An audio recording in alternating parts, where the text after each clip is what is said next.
Shatta Wale is ever grateful to you guys for whatever you've done for him. I'm sure from time to time you guys will be hearing from him very soon. So to everybody around the world watching, Shatta Wale has been given bail and he's been released. So no question. I hope you will not.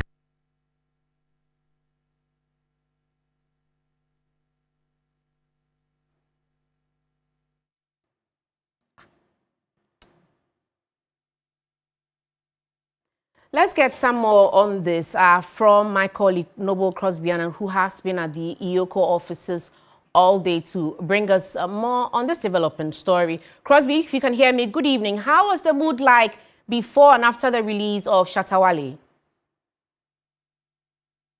What the mood like is remnants of a party.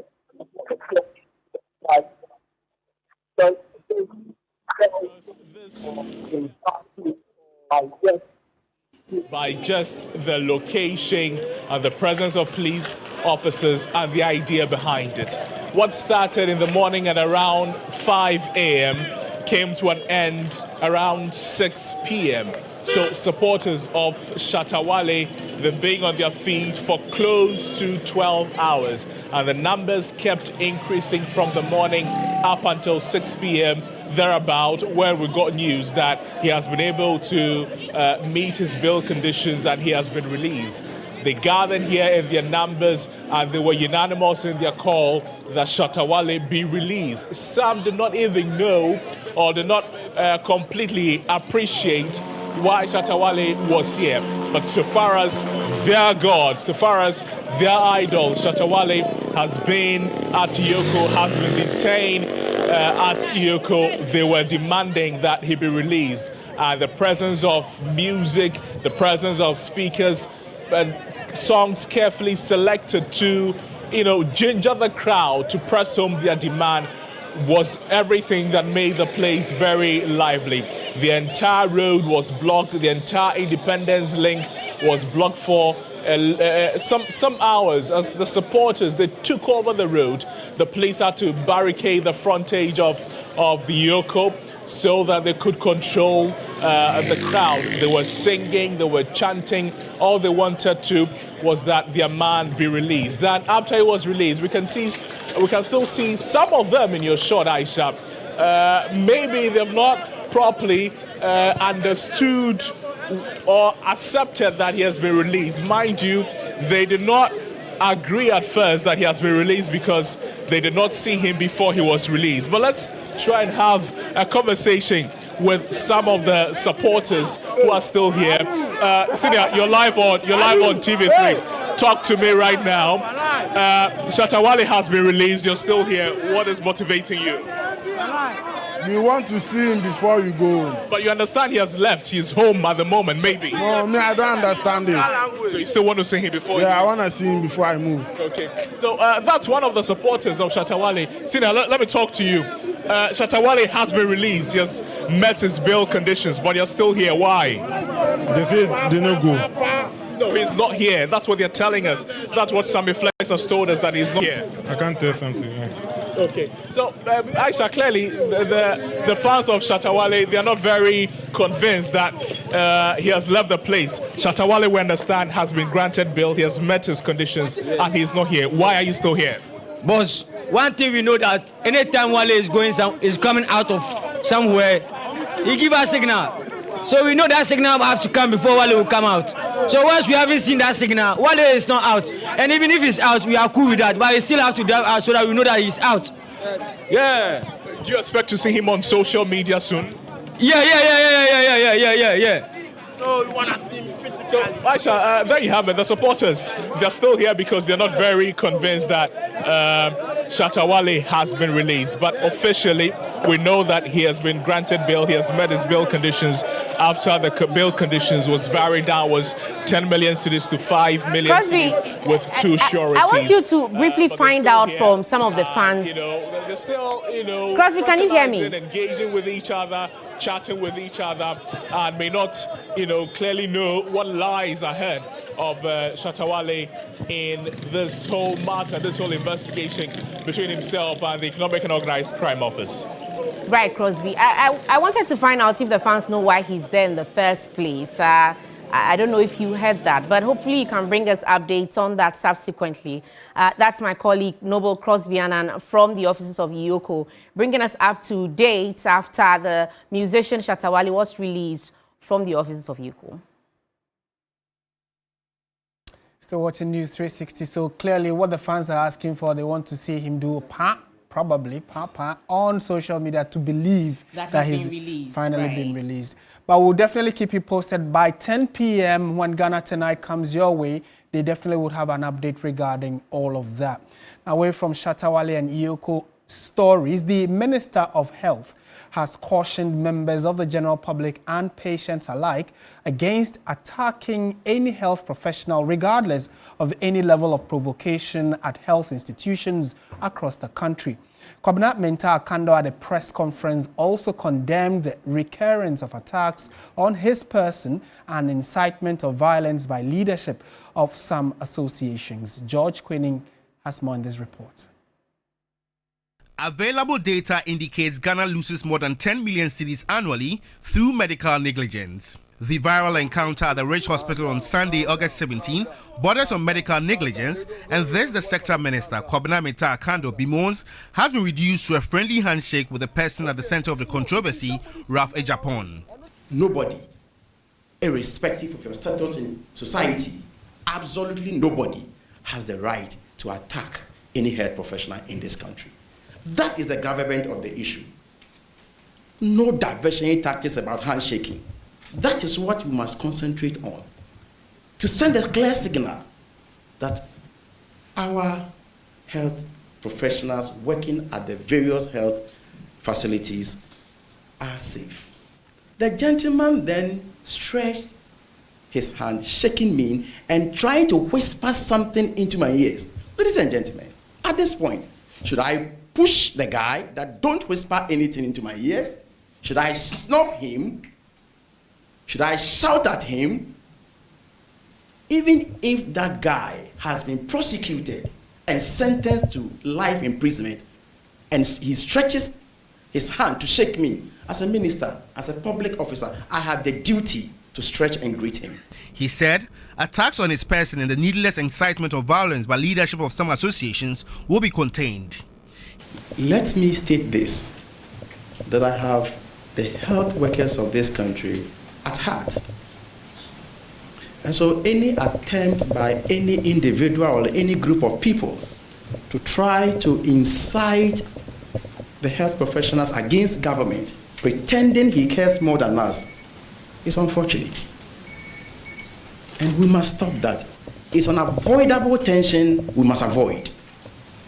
It doesn't help the sector. If indeed you are a practicing health professional in the sector, it doesn't help the sector.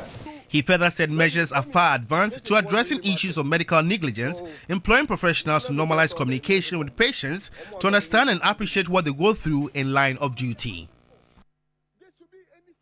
Also, the Minister for Employment and Labour says he has summoned a meeting with the National Labour Commission to have a comprehensive look at the now viral incident at the Ridge Hospital. Dr. Abdul Rashid Pelpo told the Public Accounts Committee on Thursday that he will involve regional directors to ensure issues of worker safety are looked at holistically. One of the key things we do in the ministry is to ensure that we have a stable, healthy workforce in this country, and it's part of the law that is binding our functional duty to the people of Ghana. And we have the Labour Commission, which has all the duties of ensuring that single issues like these are handled effectively.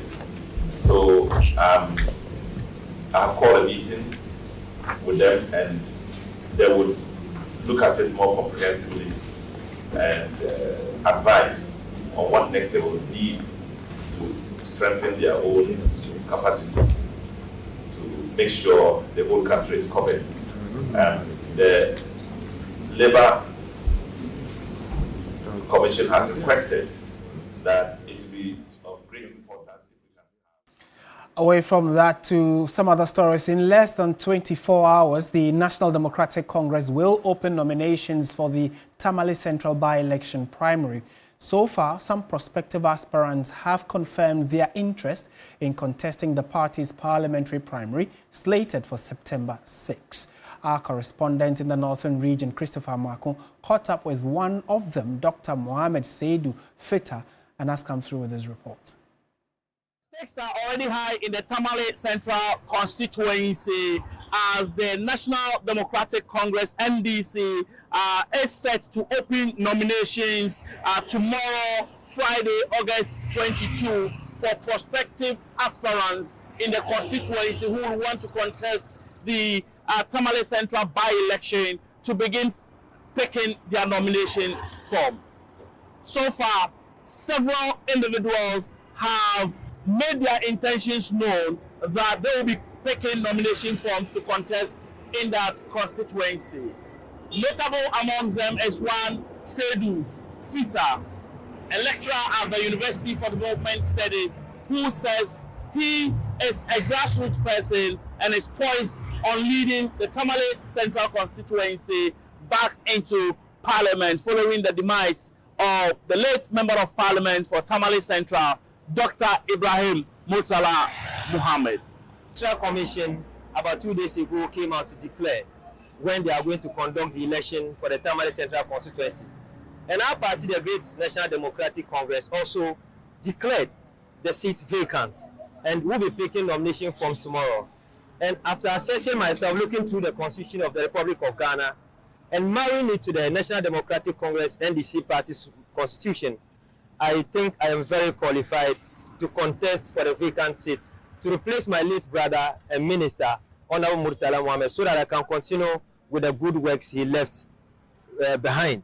Before even 6th September, I am the parliamentary candidate. And I assure you, on the 30th of September or 31st, I'll be preparing with all of you and the constituents of the Tamale Central constituency, our chief religious leaders, so we can march together to Parliament and replace my big brother to continue his good works. Also, former Dansia Sukwa MP Kobna Tairu Hammond has given the strongest indication yet of his intention to return to court to appeal the legal cost awarded against him in pursuit of the Dansia Sukwa parliamentary seat. His initial election petition was quashed by the court after he failed to make the required appearances. Speaking to journalists, Katie Hammond explained that his lawyers missed the deadline to file some key documents with the court by just 1 day, which cost him the case.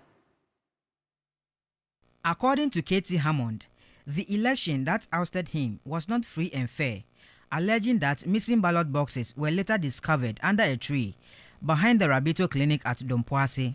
His petition challenging the outcome was struck out, with the court awarding a cost of 60,000 cedis against him. Katie Hammond said he reluctantly asked his lawyers to withdraw further action after the filing deadline was missed, but he has since served notice of his intention to appeal the cost imposed on him. And I'm told that the judge awarded 60,000 or so. Well, I'm appealing.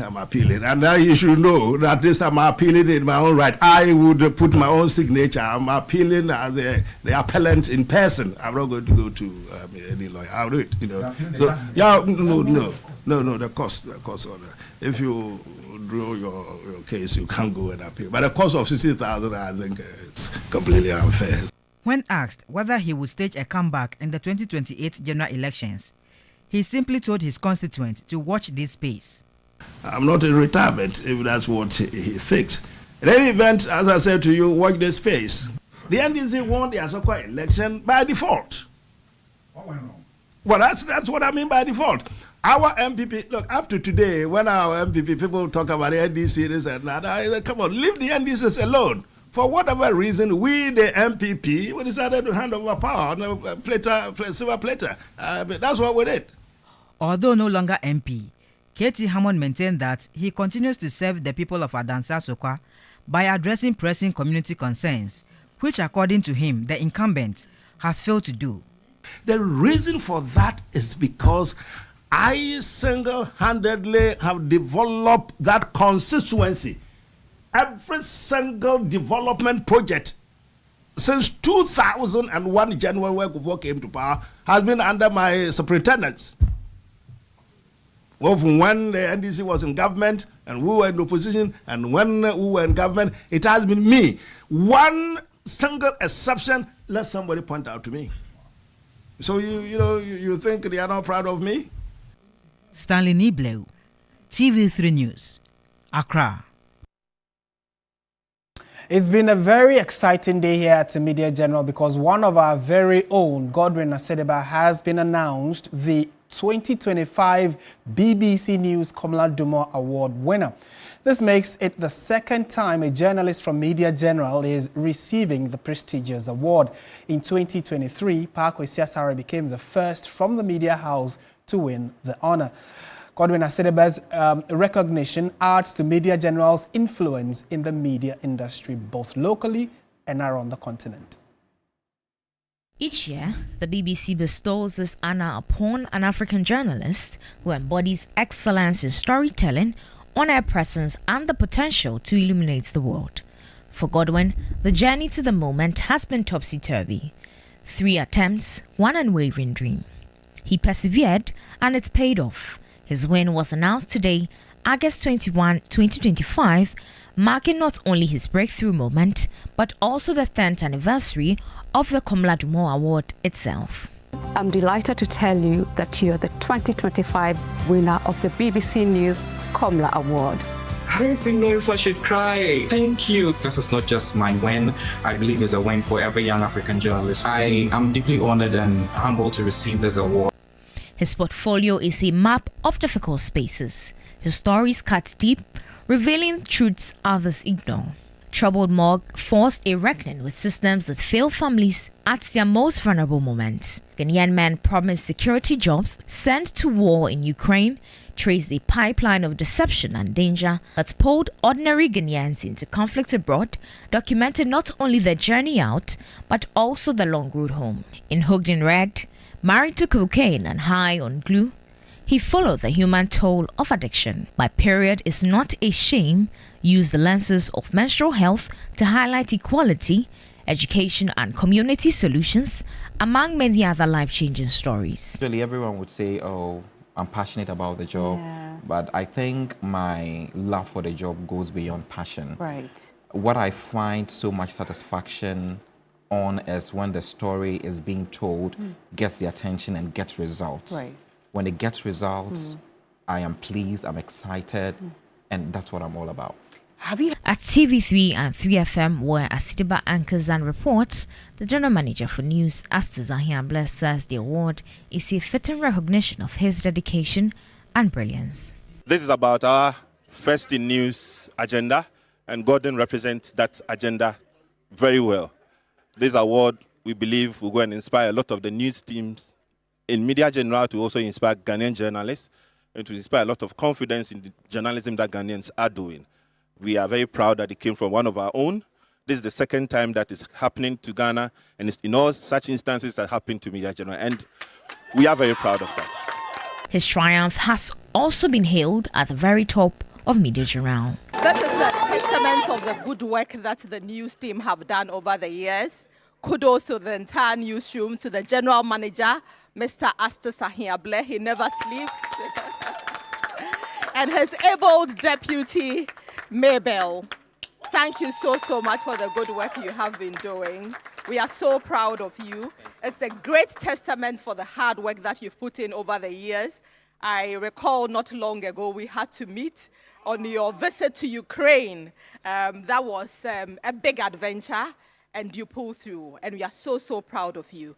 And for the man at the center of it all, the moment is both humbling and inspiring. I remember 2 years ago, I was among you guys congratulating Kwesi Asare. I wish it could be me, but then what did I do? I worked towards it. I persevered, and look at me today, I am here. So I just want to say that it is possible for every young journalist who works with Media General. Just keep doing the good work, and at the right time, it will be recognized. I'm grateful. I mean, this is going to propel me to higher heights. Komla Dumo, we all knew, stood for dignity and clarity when it comes to journalism. And having to walk on his path, I feel is something that is really great, and I'm going to make all of you proud. Godwin Asidiba, a journalist whose passion pierces through, whose dedication defines excellence. From Accra to London, from courageous documentation to global recognition. And for Media General, a feather in the cap for producing 2 winners of the prestigious award. Congratulations once again, Godwin. We are all very proud of you. Moving on, the 1-week observation of the Asantehemaa Nanama Kunediyadom III was held at the Mensha Palace earlier today. At the Mensha Palace, every space has a unique name that speaks of the soul of Asantehemaa. In the following report, William Evansinkum tells the mystery of the dry blood space where the Asantehemaa sat today.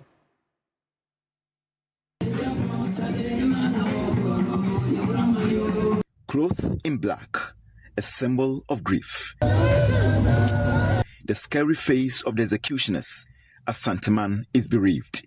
The Queen Mother, the womb of the kingdom, has transitioned to Breman, the resting place of the royals, as high-profile dignitaries converge at the Mensha Palace to observe a week after her passing. The tone of tradition is amplified one more time. Bujawe, where Otumfo sat, represents a sacrilege. The Asantes believe it is the meeting point of the dead and the living. Oaths are sealed here. Curses are either evoked or overturned, but through blood sacrifice. This is where the Asantehemaa received the blackened stool from the Urempe, traditional authority. Bujawi means a dried, spilled blood. Soaked in grief, Santehemaa sits here in honor of his late elder sister, Nana Amakwendu Yadom III. Several dignitaries joined the Santehemaa. The Vice President, Professor Jane Nana Opoku-Agyeman, led a high-powered government delegation. They had signed the book of condolence before proceeding to greet Santehemaa. Former President Kufuor Nana Addo Dankwa Akufo-Addo and former Vice President Dr. Bawumia and his wife were present at the Mensha Palace.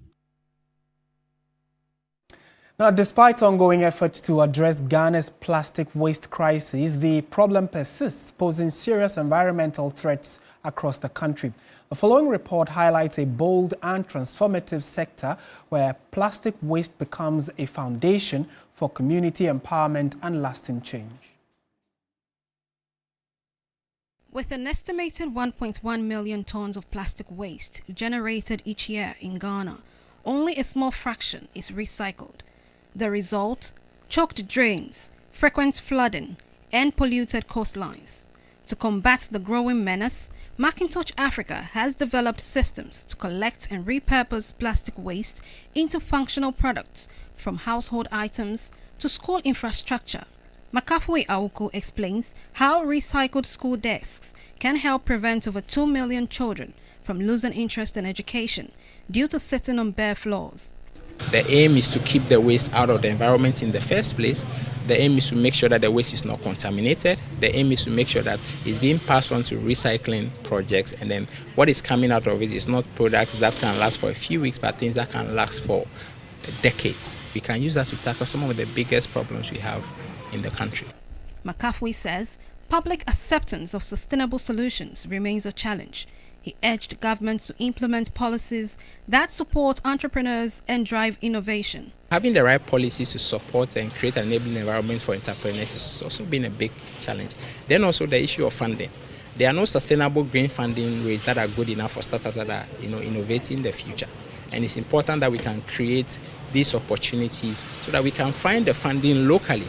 Because foreign funding is never enough to actually create the kind of impact that we want to. The CEO of Macintosh Africa also stressed the importance of changing the narrative, moving away from the image of Ghana as a dirty nation and investing in the youth to build a cleaner and more sustainable future.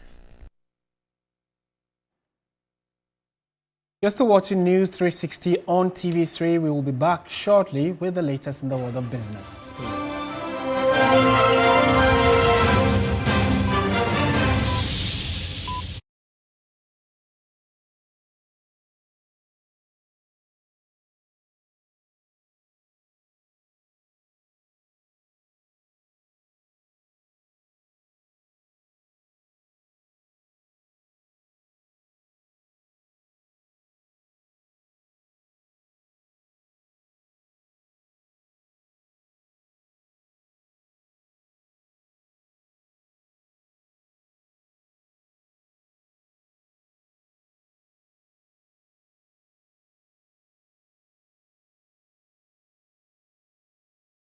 reporting from the Takoradi Market Circle. From the heart of the Upper West Regional Capital. From the heart of the Ashanti Kingdom. Reporting from Sunyani. From the Central Business District of Navrongo. The parliamentarians are on recess. This is where it all unfolds. The moments that potentially alters the course of our nation and the world. These are the individuals we recognize, the voices we amplify, who appears on screen and who contributes behind the scenes. With professionalism at our core, we bring you news you can trust. Impact journalism that makes a difference. This illustrates how diverse perspectives enhance our strength and reinforces our mission. This is 3 News. Leaders in breaking news, exclusive interviews, facts and analysis on TV, radio, online and digital. 3 News, first in news.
Concentrated perfume.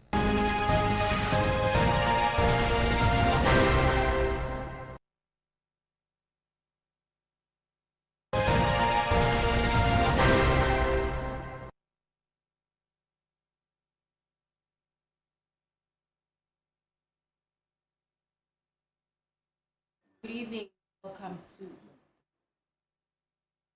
Good evening, welcome to the business. Right, so you're still watching News 360 on TV3. In a tad, we'll bring you what's happening in the world of business, because we know that, for instance, the Bank of Ghana has been cautioning against the withdrawal of huge sums of forex by international or bigger international bodies. So Menu Afo will give us those details in a tad. So do stay with us.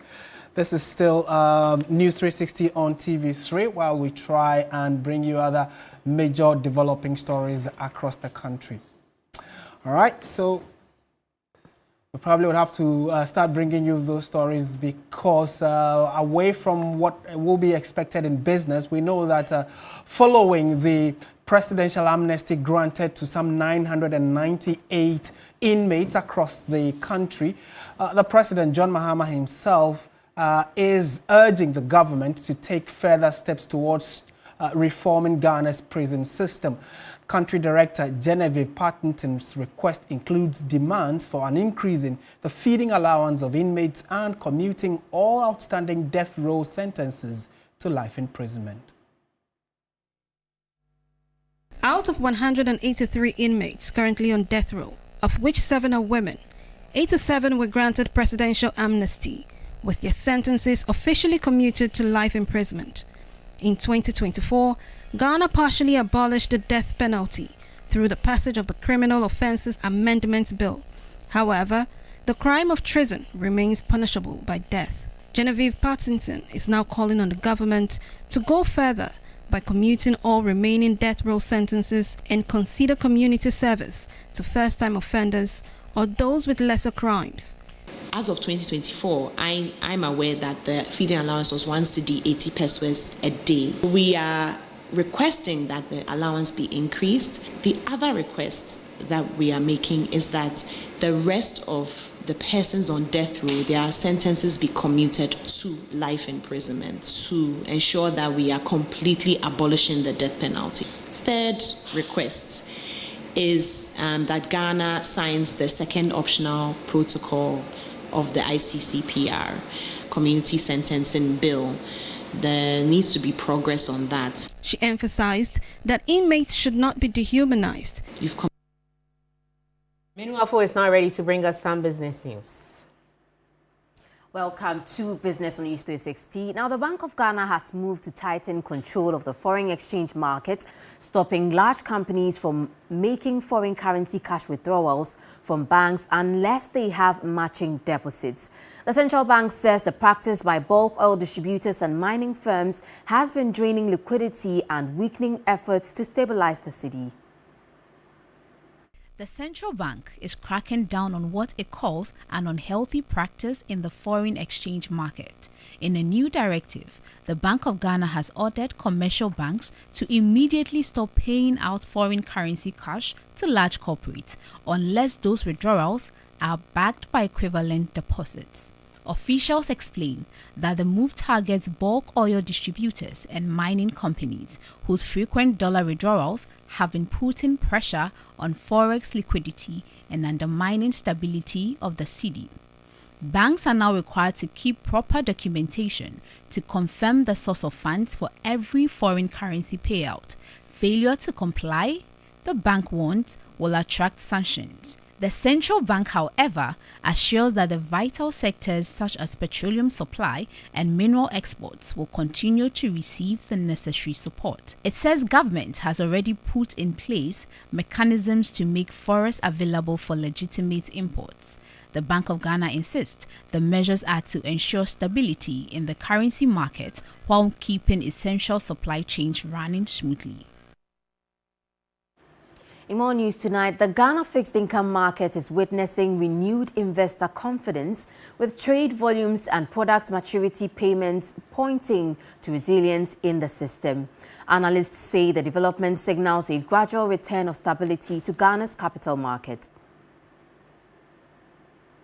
Managing Director of the Ghana Stock Exchange, Frank Bell, says the fixed income market has seen a significant rebound, with volumes traded hitting 143.21 billion cedis, a 51% rise compared to the same period last year. He was speaking at a Facts Behind the Figures session organized for Bayport Savings and Loans. The maturity was 17th August, and we are happy to announce that it's been fully paid. That shows the resilience of that market, and so on that basis, I will stand here and encourage all companies out there that market is there. You can come and raise short-term funds to meet your short-term liquidity, so that your businesses can move. Meanwhile, Managing Director of Bayport, Ayisha welcomed the improvement in macroeconomic conditions under the Mahama-led administration, noting that it offers relief for businesses in the financial sector. I would say this is a very welcome.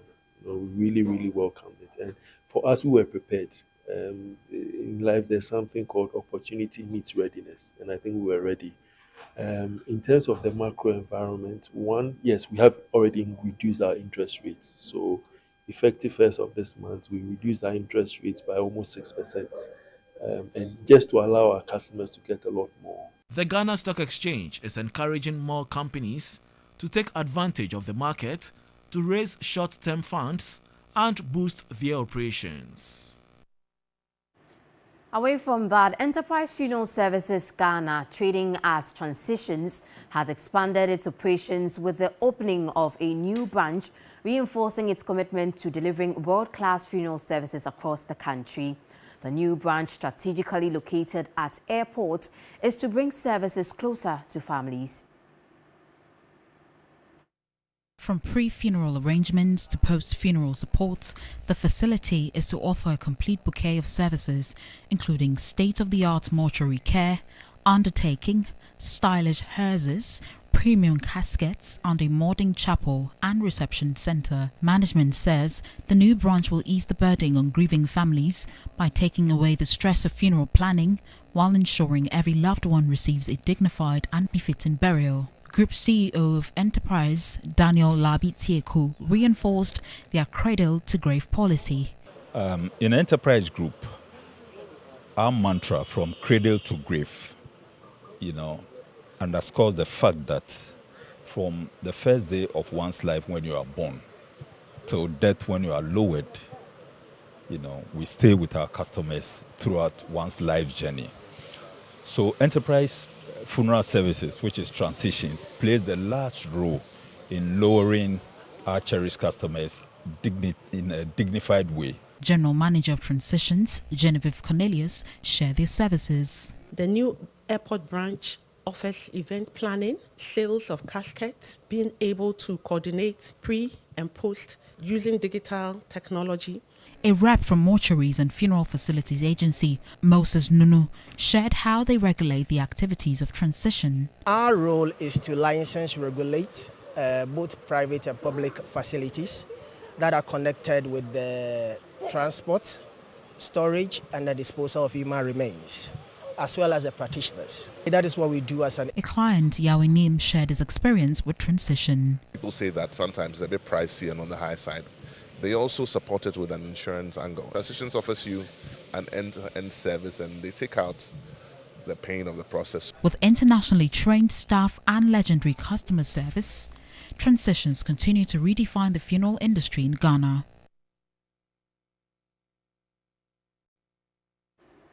Well, that's how we bring the business segment to an end. I am Minu Afu. We have more stories coming up for you. Please stay with us.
Spray and coil.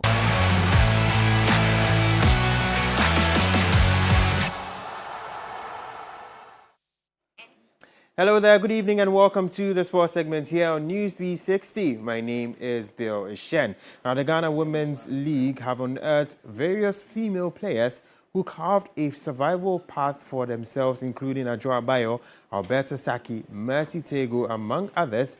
But it has been an unprofitable venture for players who fail to secure moves abroad or struggle to get enlisted into the service. Now, my colleague Akusu Eje tells the story of how Mary Berko, the captain of WPL champions Police Ladies, is on a path to create a legacy in the sport. For Police Ladies captain Sergeant Mary Berko, football has been a saving grace, wheeling her and her family to a better living condition. The former Black Queens player has been actively playing football for 14 years with Gatel Ladies and Police Ladies. But it wasn't until 2011 she received her first major remuneration from the career path she had chosen. Mary, like other female players plying their trade in the Ghana Women's League, are just embarking on a long voluntary work of exhibiting their skill and developing their craft for an unforeseen future which may or may not happen. The case is different with Mary, who found a short-term goal of survival with Police Ladies and a long-term goal of self-actualization with the Ghana Police Service. Without police, I won't be where I am today because I know some of my colleagues who have the best degree, but they couldn't secure a job. I wasn't working before joining the service or playing for Police Ladies. I was a player before coming to Police Ladies, and then joining the service, at the end of the month, you get something to lie on. That is what I've been using to settle my family and then myself. The last 3 seasons have arguably produced her best moments, playing in 2 Women's FA Cup finals and lifting the 2024-2025 Malta Guinness Women's Premier League for the first time in the history of the service team. Sergeant Berko won the 2025 Ghana Football Awards Female Player of the Year. With a brighter smile on her face, Mary spoke highly of her last 3 seasons in the Women's League. When you ask the question, see the excitement in my face. I didn't thought of getting something before resigning from football. By God's grace, I got it. And it wasn't easy for me. These 3 seasons coming was good for me, but this one was exceptional. As Mary nears the twilight of her career, she is on a mission to earn Police Ladies a Women's Champions League qualification slot in the 2025 CAF Women's Champions League.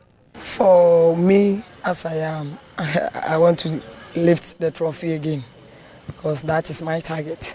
Police Ladies are in Group B with Bayelsa Queens of Nigeria, Association Sportive de la Cosa, and Samneli from Benin.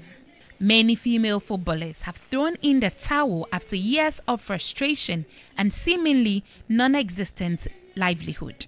But Sergeant Mary Berko's journey serves as a reference point for female athletes who are usually backed into a corner. Now, the Ghana Football Association has confirmed the appointment of Maxwell Konedu as the head coach of the Black Satellites, Ghana's under-20 national team.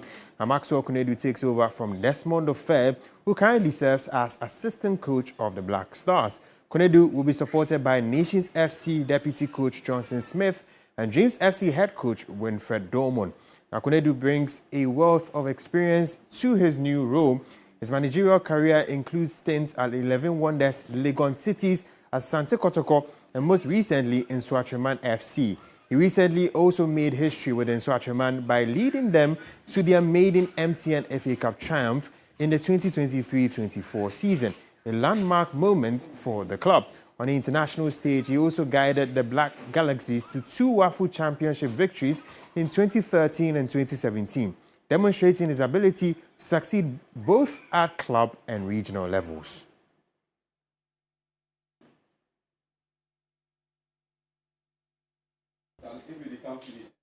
That's all for the sports segment here on News 360. My name is Billy Shem.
Entertainment news segment is brought to you by GTP Lifestyle and Napa Foods, Heaven Black Insecticide Spray and Coil. Powered by 3 Entertainment.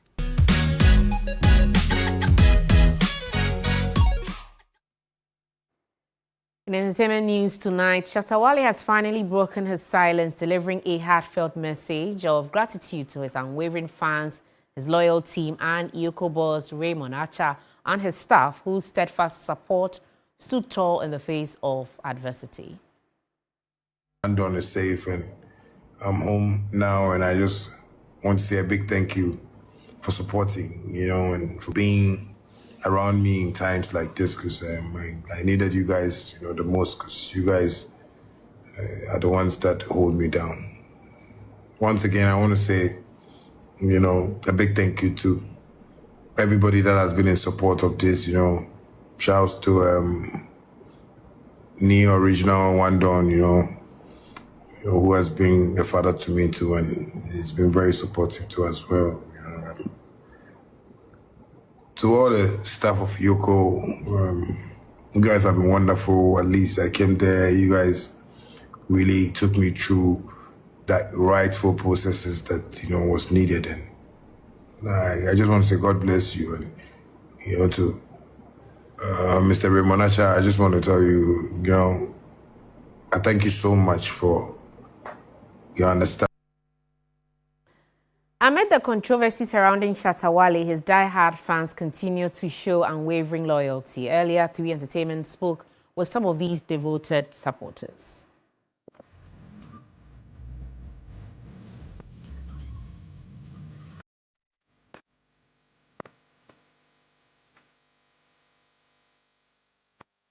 Sacrifice for him.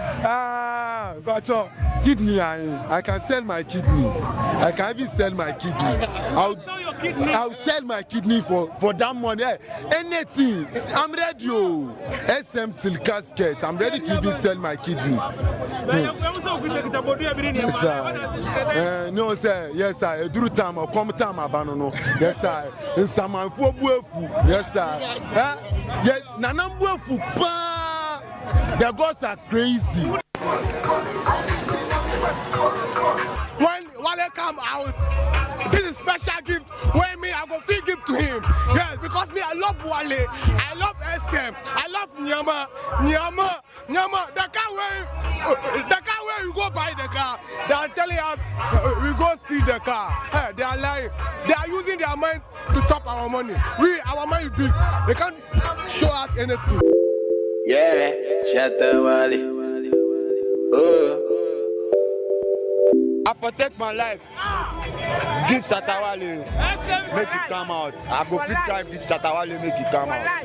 Because for life is our life. And Shatta is for us. So we team for Shatta. If I for die today, I tell the police to make them come out and make them put me inside. But they say no. I really love Shatta Wale because he really motivates me a lot. You understand? So we really like him. Time now for international news.